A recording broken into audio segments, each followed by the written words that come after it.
Matapos ang halos 4 na taon mula nang pansamantalang huminto ang operasyon dahil sa tindi ng pinsalang dulot ng Super Typhoon Odette noong Disyembre 2021, muling nagbukas ang isa sa pinakamahalagang pantalan sa Southern Leyte.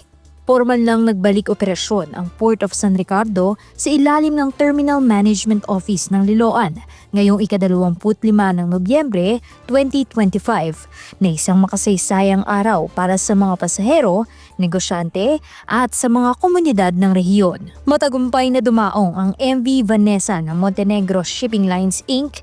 mula Port of Lipata.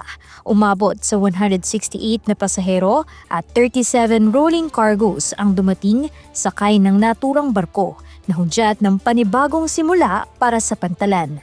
Inaasahan na sa mga susunod na araw ay mas marami pang barkong maglalayag at dadaan sa Port of San Ricardo na isang pag-angat na inaasahang magpapalakas sa konektibidad, komersyo at lokal na ekonomiya ng buong rehiyon.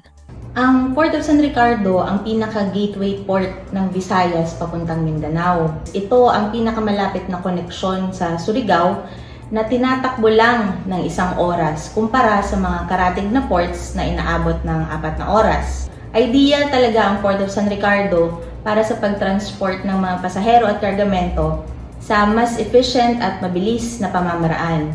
Sa loob kasi ng maiksing oras, mararating na ng mga taga-Eastern Visayas ang mga tourist destinations kagaya ng Siargao at Dinagat Islands.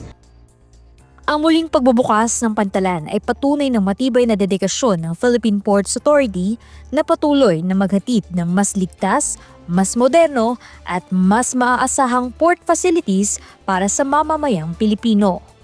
Jel Manalo para sa PBA TV.